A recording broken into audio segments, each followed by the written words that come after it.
All right, good morning, everyone. If we can just find our seats once again.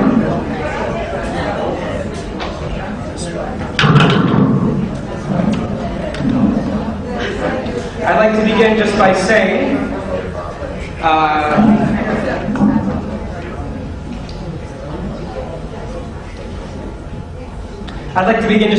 what a pleasure and an honor it is to speak here this morning. I am not an expert in digital media, social media, or advertising. It's just something that I'm very interested in, so I just want to thank the Synagogue Council of Massachusetts for giving me this opportunity. I also want to say that I entered Temple Moon about a year and a half ago, and I was fortunate to go to a place where all the ideas that I would have wanted to bring, many of which were already into place. So I want to just give credit to Rabbi Lerner and the leadership of Temple Amunah for just creating a fertile place for all of these ideas to take place. I just want to recognize Barbara Posnick, who's joining us today, our Executive Vice President, who heads up a lot of our PR initiatives. So thank you very, very much. The ideas, I want to begin by sharing with you 3 stories. I think stories are an interesting way of capturing bigger messages. And so I'll share these 3 anecdotes with you. The first is the story of the washing machine. Who thinks washing machines have made our lives easier? I would hope most everybody would. But one thing that people don't realize was before the washing machine was invented, the standards of cleanliness were significantly lower than they are today. So if you had a little bit of ketchup on your shirt or you spilled something, it wasn't such a big deal. People weren't so critical because they knew washing your clothes was a difficult task. And so with the advent of the washing machine, all of a sudden washing your clothes wasn't so hard. And so as a result, you could wash your clothes every day. And if you could wash your clothes every day, then your clothes would have to be spick and span every single day. And so all of a sudden, cleanliness improves, and in some ways we spend just as much time washing our clothes. It's just we're sitting while we're doing it. Or the machine is taking care of it. But in terms of how much time we are actually osek that we're busy doing these things, not as much. And so the reason I share this anecdote is technology is not an automatic savior. People think that if you put it on the web or you can somehow find a way to do it with a machine, it's automatically better, and it's simply not the case. Washing machine technology is not a magical cure for problems in our society. The second story. I was the rabbi of a congregation in the Bronx, in the city of Parkchester. It was a community that 50 years ago had over 500 membership units, and my last year at the shul 2 years ago, I closed it, which did not bode well for Temple Amunah, but nonetheless, by the time I got there were 13 members left in the synagogue. And so when I was interviewing, I said, would you like me to, I spoke to the president who was in her 90s, and I said, would you like me to fax over my resume? I assumed she didn't use a computer, so I said, I'll fax it over to you. And she responded by going, no, we don't have a fax machine, you can just mail it to me. I was shocked that a year ago, or 2 years ago, this synagogue wasn't using email, it wasn't even using a fax machine. It was still relying on regular snail mail. And the reason I describe this is because all of our congregations are made up of different demographics, men, women, native technology users, new technology users. And so as a result, for some of us, what would be the most basic thing, like send me an email or send me a text, are non-existent to some of our members. And I share this because we have to realize that our overall marketing strategy isn't one size fits all. Right? And there are different segments who are going to use different things. This is highlighted. How many of your organizations send out a monthly bulletin? How many of you read your bulletin? Fair enough. I would have you say, most people, or depending on who you speak to in my congregation, some people say, I never read the bulletin, save the postage, don't send it to me. And other people say, this is the most important communication that I have with the shul. I read it from cover to cover. So I often don't read the bulletin, but everyone else does. And so I think it's incredibly important to realize that different people need different things. A third story. When I was a teacher in New Jersey, I was teaching Hebrew, and I put on our shul's website, and I emailed the parents, a PDF of the Hebrew prayers I was supposed to teach, a transliterated guide to the prayers I was supposed to teach. I recorded an MP3 of me reading the prayers, and an MP3 of me chanting the prayers. And so I distributed the materials to all the parents and the teens. And a couple weeks later, a kid came into class, like I'm sure many of you are kids, and they came in and I said, did you practice? And he said, no, I can't. And I looked at him and I said, what do you mean you can't? I gave you everything you need in order to practice.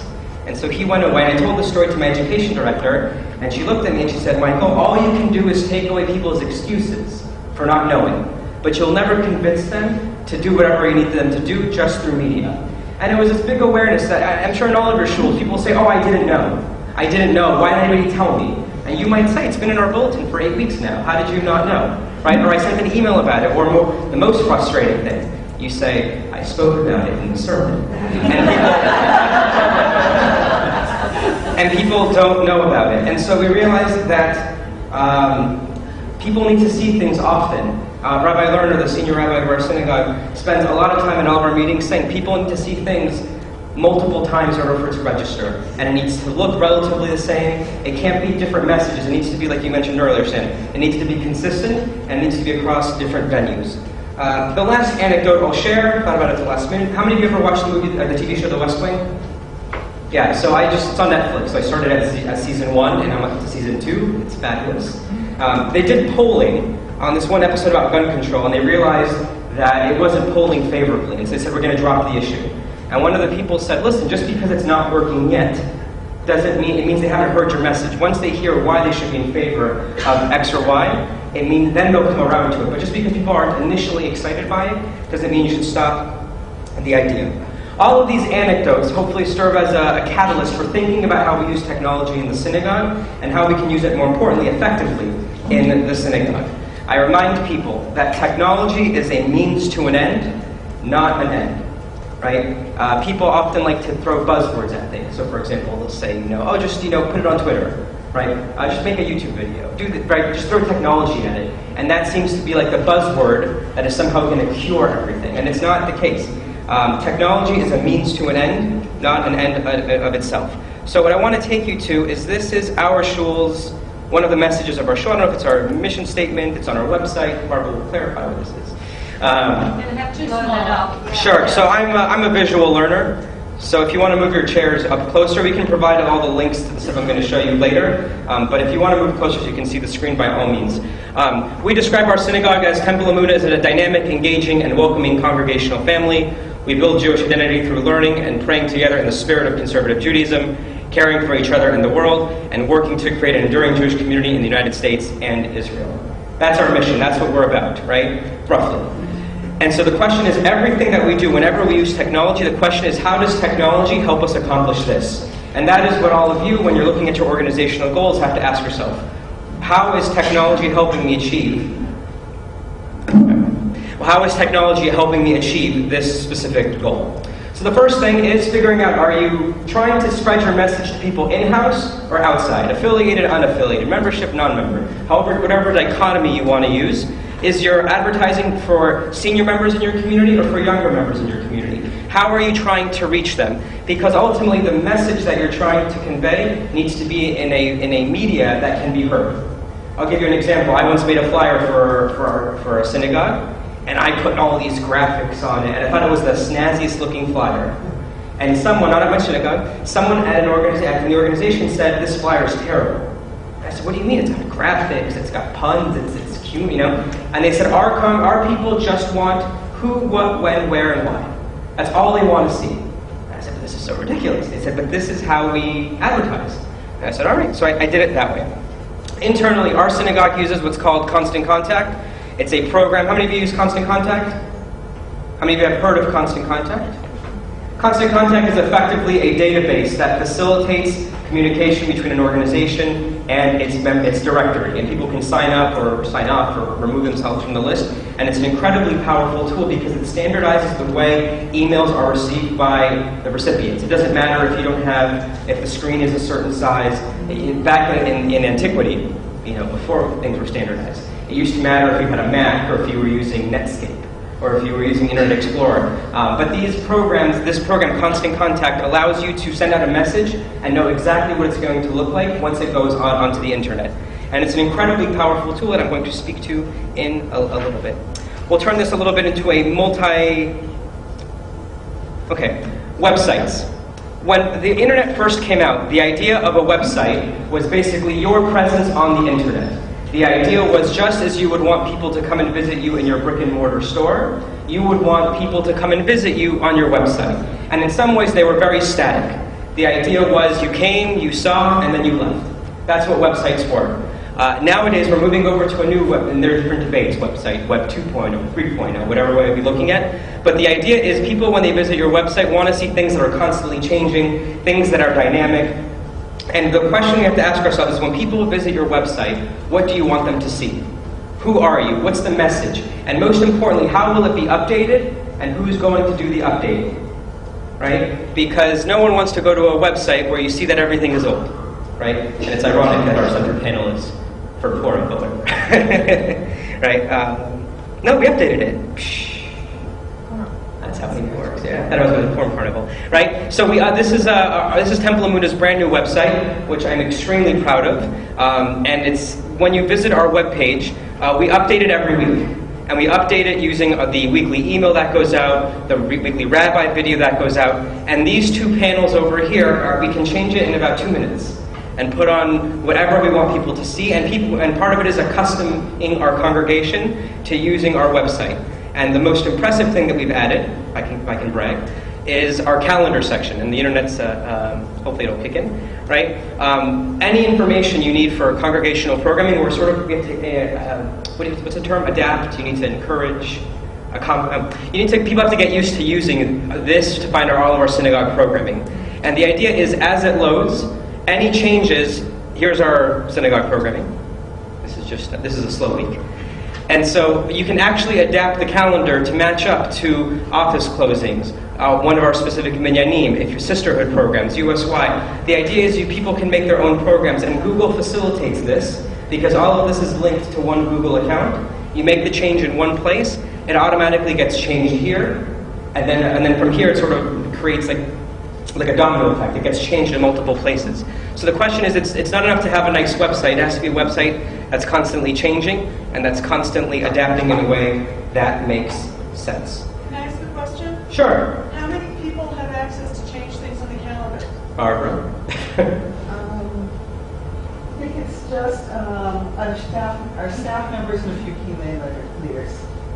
The idea is this is the official thing, right? When we're making our bulletin, you refer to this. When you're creating advertising, you refer to everything. This is if it's not here, it doesn't exist. That's sort of our policy. And our executive director, Amy Zaslow, and some other people in the leadership are the ones who actually change these things. Yes. I will find out and I will email her. Okay, yes. You say you use Google Calendar? Yes. So is it possible for somebody to take an event and click on it and have it go into their own Google Calendar? So the beauty of Google, and I'm a big fan of Google, sorry. If you were to, there it is. Conceptually, if you were to go to our calendar and click on a specific program, some of the programs will actually pop up with the flyer. Stand back for one moment.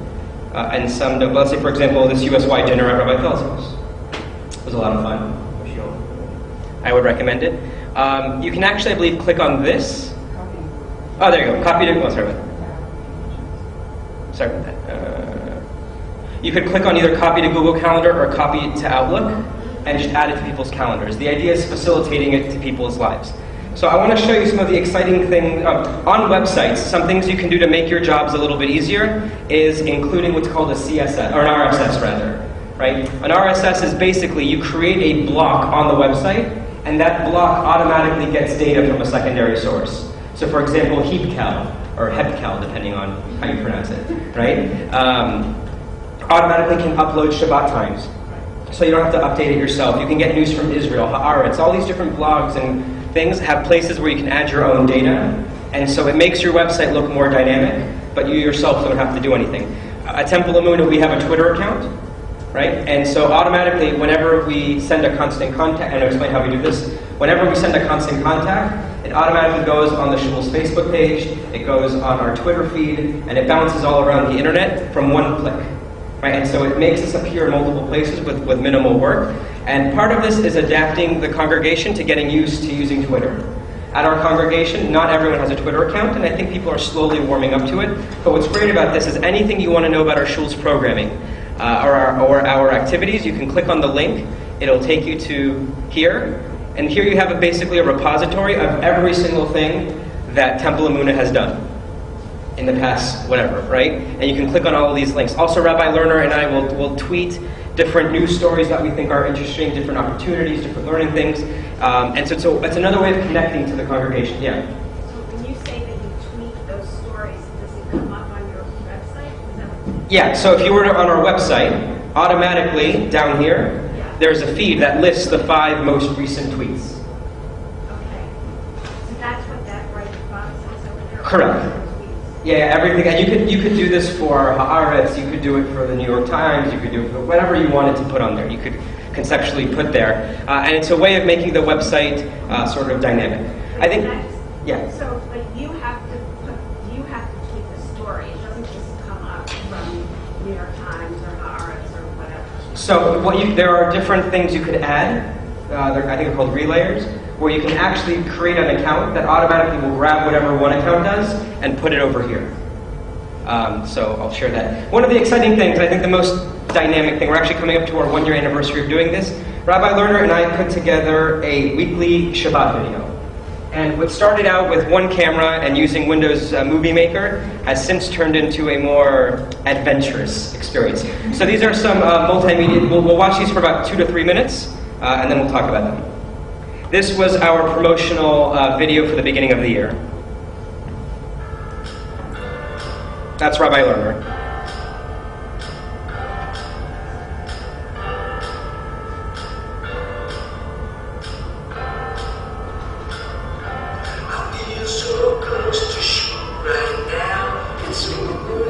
This is a Calvin Harris song, by the way.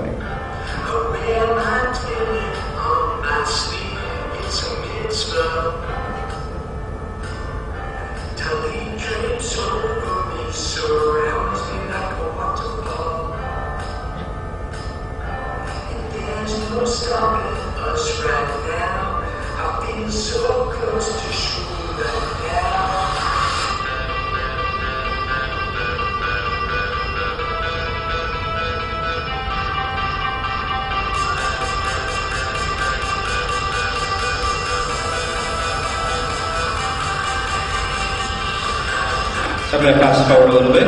But this is from a program we call Barbecue and Barfu. It's basically, we play instruments on, we usually don't play instruments on Shabbat, but because Shabbat starts so late in the summer, we're able to have a Kabbalat Shabbat with drums, and then we put it down after Lechad Odi. And this should cue in just a second.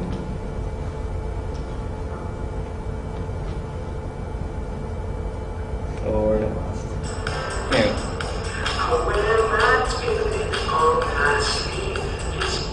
Okay, so that's going to load a little bit. But basically, it's a music video that people see each other. It spreads the warmth of our congregation, and it's something that's just a little bit different people aren't used to.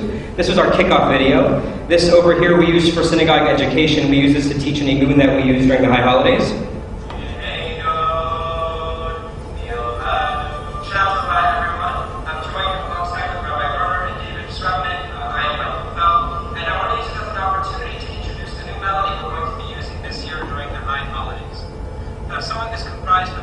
Okay. It's a reflection of God's power and of God's majesty.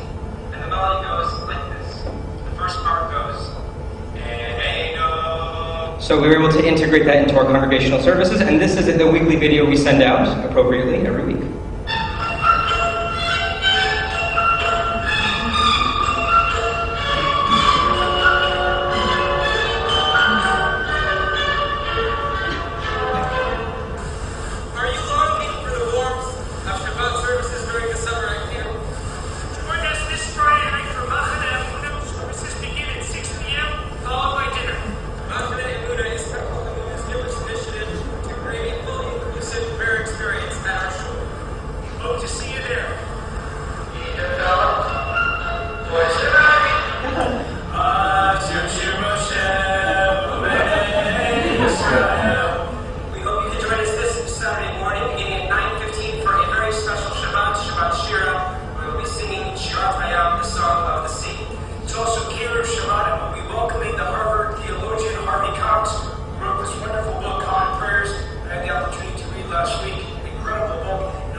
I'll be teaching about the difference between Shabbat holidays as we study Mishnah together at 4:30 for Mincha, Learning, Marv, and Abdullah. The fun continues Saturday night at 8 o'clock, where we will be So you can see we advertise, we do different things, and one of the ideas behind the program is that they're more advertisements. It's the same message, just seen in a different venue. These videos are seen by about between 250 and 300 people every week, and to date we have something like, I believe, 13,000 views on our YouTube channel. And not only being an internal source of conveying information to our congregation, but also it spreads, it's an EPR thing. In terms of how to make these videos, all you need is about 100. You can get a camcorder. They sell them at Costco for about $100. We actually don't use like a legit camcorder. We use these little flip cams because the data is a little bit smaller on them. Put it on a tripod, and you can actually use Windows Movie Maker, which comes with every Windows computer, or you can use iMovie or any of those programs to make and edit these kind of movies. In terms of how long it takes to make these, I would say the creativity, you would think it'd be weeks we would spend doing these things. Rabbi Lerner and I tend to spend about 20 minutes coming up with skits or ideas. We record for maybe 15 minutes or so, and it takes about maybe 2 hours of editing to put the whole thing together.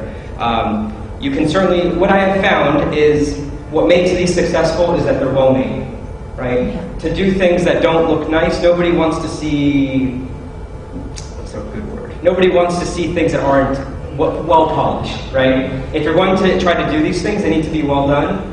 If you have lots of outtake, and we often put the bloopers in the back, but if you want to put in, if it doesn't look like something that people want to see that makes you proud and say, that's my rabbi or that's my congregation, then I don't think it's worth the effort. Everything that we need to, just like any other company wouldn't produce like an advertisement with a typo in it, so certainly congregations can't do the same thing. I want to walk through just a couple more things. That's how you make these movies. I want to talk about Facebook, just because it's on. How many of your organizations have Facebook pages? Fabulous. How many of you update them at least once a day? Got to work on it, right? I have found our synagogue, because of the way our constant contact is linked to everything, when we post something, it automatically gets put on our Facebook page, and people click on like it, and they do things with it. Last night I tried an experiment. How many of you ever heard of these things called memes? Memes are basically, think of like a really popular picture or video, and you somehow modify it. And there are different websites that sort of do this. Willy Wonka has one. There are these different things, and we'll send out a link. But last night I tried something. There's a new one I heard. I have no idea how to pronounce it. Quozio, right? Basically, you go to this website, Quozio,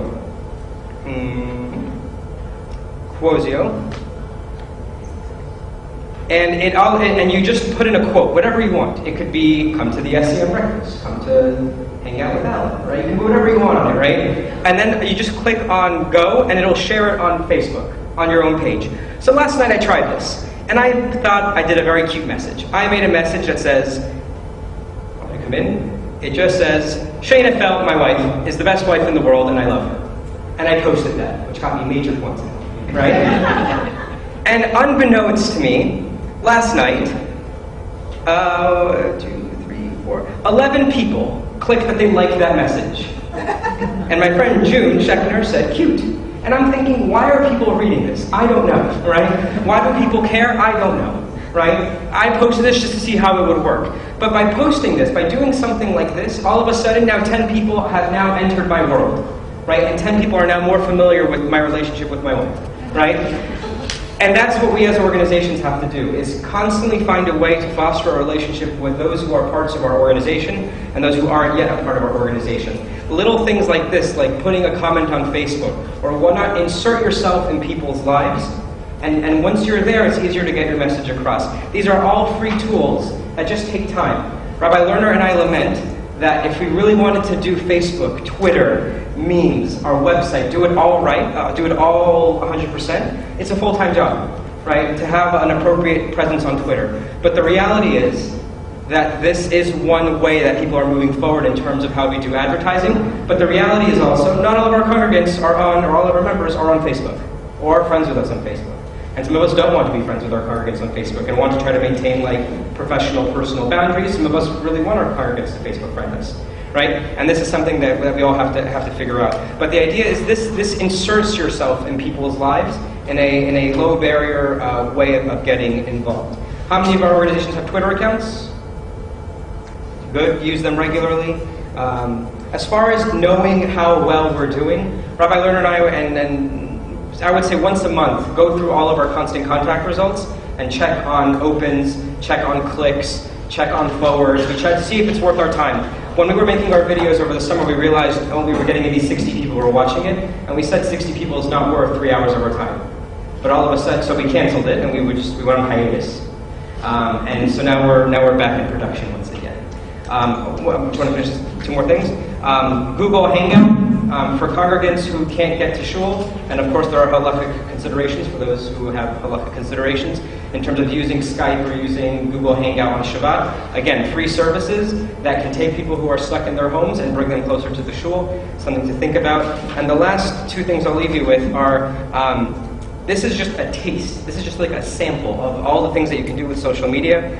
I want to refer you, to this organization called Darim Online. Have you ever heard of them? Lisa Colton is the one who sort of introduced me to all of this stuff. I think she is, she is, I would say, the leader in terms of Jewish websites and Jewish social media. To have her come to your organization and do like a boot camp training, she calls it, totally worth the money. I don't get any money from her, but she will tell you everything you need to know how to do this more effectively, much more than I can. And she's just fabulous. So Darim Online is one place to link. There's also a place called iVillage, Jewish Village? J Village. Right? The J Village Network is a website that helps you design your own websites in a Jewish-y kind of way.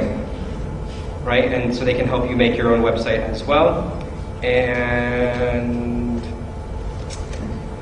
that's about it. There's so much we can do, right? And this is the next thing. What I think, and this is something that Rabbi Lerner has really taught me, and it's we need to market and promote the way that any other company would, right? The idea, the assumption that you move to a new community and you join a shul, which is what happened in the 1960s, just doesn't exist anymore, right? We are competing.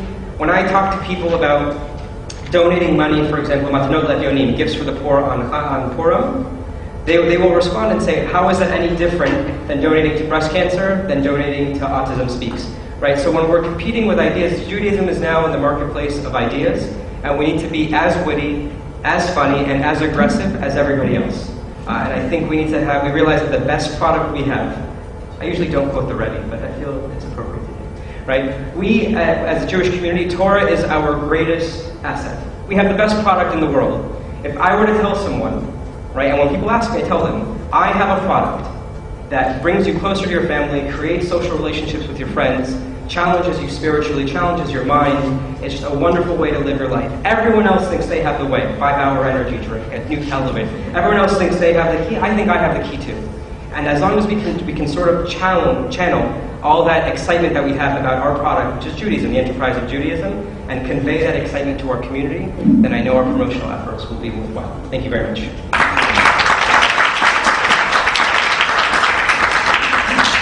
So although we're out of time, we did start a little bit late because we were having trouble getting here because of traffic. So with your permission, can we just take a couple of questions? Sure, and I want to show you one more thing. I want to show you one more thing. This is a really neat website called Wordle, W-O-R-D-L-E. All I did was take the Synagogue Council's welcome, whatever it is, and you just paste it into here, and it creates artwork for you. Oh, wow. Oh, cool. Right? And so these are, you don't have to reinvent the wheel, right? And you can change the fonts, but it basically takes all the text that's in a particular anything and creates artwork for it. I actually use this Wordle, W-O-R-D-L-E.net. I actually used something like this to make the Tanai for my wedding, but it was more I didn't use the Synagogue Council text. I used more meaningful. Oh, that's a nice one. That's put that on the thing. Okay, questions? Yes. Yeah. I have actually 2 questions. One, do you still have a printed newsletter? How often does that go out, and can you access it through the web? And that's the first question. And the second one is, how else do you communicate quickly to your membership? How often are you sending out constant contact about event reminders? Depending on who you ask, constantly. So to answer your questions, the printed newsletter goes out once a month, HaKodesh, and that is published by one of our Judy LeBeau, who does a fabulous job organizing all the articles and does all of that. We have lots of pictures, very excited. We tried something, this is one of Lisa Colton's favorite stories. The original boat motorized boat was basically a motor with paddles attached to it, and so the boat just paddled faster, right? And what they realized, it took one guy to realize to, instead of just adding paddles, we're going to stick a propeller on it, right? And so talk about how you use technology in a new way.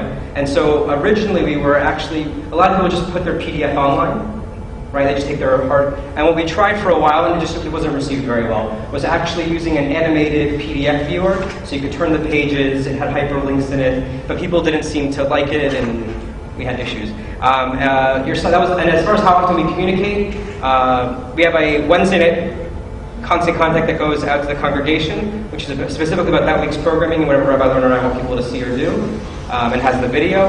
On Thursday, Barbara organizes the Emunah Happenings, which is like a 63-page long document that lists every program going between now and it's like 15 years from now. And it requires incredible detail, but it helps keep us on task. People can opt out from any of the things that we send out, but I would say on average, every week there's a Wednesday email from the rabbis, the Thursday email from the congregation, and I would say every day there's at least one email that's like about a dedicated program. Yeah? So actually, I have a similar related question. So first of all, those emails are always in the constant contact form, so you have format. Sorry, So the emails are in the same constant contact format? So we use, the rabbi's email always looks relatively the same. The constant contact always looks relatively the same. We change the graphic depending on what week it is or things like that. But it is, when you see roughly what it is, you know exactly what it is. Right. And one of the things that our congregation has done, and this happened before I got there, the shul has an official logo. Right? The shul has an official logo, which is on our website, and you see it in a bunch of different places around our synagogue. It makes everything we do has our congregational logo on it. It is, you'll see in a second, this little icon up here on the top left. It's on the benches in the shul, it's built into the windows, it's on the pins that members of the congregation wear. Whenever you see this logo, it is ours. It is our email, so branding is an incredibly important thing. So my question was, we're trying to figure out if we're still going to continue to do email and monthly newsletter or copy. It's the same thing, some read it, some don't want it. We drive the PDF and we thought we could use Constant Contact or actually MailChimp, which was free, and we test it. And I don't know if you've had experience with MailChimp, we should try that. To use that as a way to get the email, the newsletter content delivered monthly. It doesn't, I don't know if that interface works. So part of it is, I think it's, what's the term, early adapter, right? Part of it is just people like reading their bulletin, right? And so it doesn't matter if you just say, all you have to do is click on this link. They don't care. They want to be able to, like, before they go to bed, read it and go to sleep, or wake up and read it, or leave it in the bathroom. I don't know what people do with the bulletin, right? People like having it. And we give congregants the option of not receiving it. And I don't know how many of them have chosen to do that. You can try different formats. If you find a successful format that people flock to, let me know. We think we're going to use both. My question is, can you use Constant Contact for a newsletter? I don't believe so. I think their emails are sort of meant to like scroll down. Correct. Yeah. So I'm wondering if you had consciously sort of thought about branding and how you approach that and what the result was. So usually you heat up a steel rod. That's the humor that we have at my shul. So, right? Yeah, everything we do in terms of branding, our logo was a main focus. It's something that Rabbi Lerner was very passionate about, of really getting a logo in a good JPEG format that we could use wherever we have it. Our color scheme is sort of constant. Our emails or the rabbi's videos actually use the same color scheme as our shul. We're in the process of installing a new display screen, like a big TV screen, and it's going to mimic exactly what our website looks like, or not exactly, but very close to what our website looks like. I think you need to have a certain feel. All of our text is in a specific font, and so I think we purposely tried to create uniformity across all of our platforms. So it's great, your identity pieces put together. In terms of brand, what you mean to your congregation, what they think about you and care about you, have you approached that? Yeah. So I would say this. I think we have our mission statement, and I hope I'm answering the question. Our mission statement is in the bulletin. It appears randomly on our board in different locations. I think there is a definitive message of conservative Judaism and our values and Israel in a lot of our things that go out. I think the Emunah brand, right? I think it is a brand. I guess you would say. I think people know about it. We do hashkacha for a Stop and Shop deli, and our logo is prominently featured there. That's the best way I can answer your question. I hope that helps. Yes.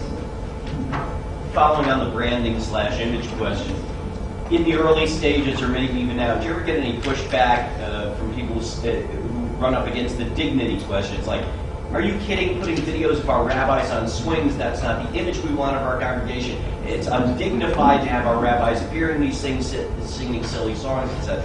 Silly songs? Yeah, that's a good question. My mom actually, when she watches some of the videos, she's like, you're a rabbi. What are you doing? Right? And I said, you know, the video of like Rabbi Lerner and I going over Mishnah together just isn't as compelling, right? Seeing us in our office stroking our beards is just not like, right? So part of it is, yes, I hear that concern. I once, during high holidays, during Chol Moed, the intermediate days of Sukkot, during Hoshanot, right? I videotaped people shaking the lulav during minyan. And a lot of people got upset. They were not a lot of people, a handful of people were upset, saying I came here to pray, I'm not here to become part of any people's promotional material. So there was a committee meeting about how we use the videos and sort of creating some guidelines to talk about simultaneously respecting that people are coming into the building because they want to pray and they want to be part of the Jewish community versus using them as enabling them to be a promotional tool for the congregation. So we had a conversation about it. And I think we're doing well. The reality is, let me phrase that. I am very lucky in Rabbi Lerner that this idea, Rabbi Lerner loves it, and not only loves it, but like we're partners in crime. And when you see our porn video, you'll see why I chose those words. No, we really are. Oh, sorry. Okay. But I do want to say that you showed a few clips, which, at least what I've seen, I've seen many other ones. Really education. They tell about the portion of the week. The kid who's going to be bar bat mitzvah says a few words. You use it for advertising. I mean, you actually bring in some money. People are invited to sponsor the weekly video, and depending on the sponsor, it's your name, a picture, or a cameo. Right. So I think there's more than what you actually saw this morning, and he rushed through it. So I see it sort of educational and promotional. And then we ask the questions all the time about websites, right? Is it okay to have ads on our website? And if you look at the Synagogue Council's website, we've worked very hard at allowing some advertising, but not having it take over the look and the feel of the website. If anybody wants to stay around, I'm sure you can ask either of our two speakers some questions. We really should. Procedural thing. Will Michael send that out to us? Send out a list? Oh. Yeah, I'll give you a link of. I'll give you a list of. If you give it to us, we have everybody's email address. If for some reason we don't, make sure that we do have it. And thank you all for coming. Thank you.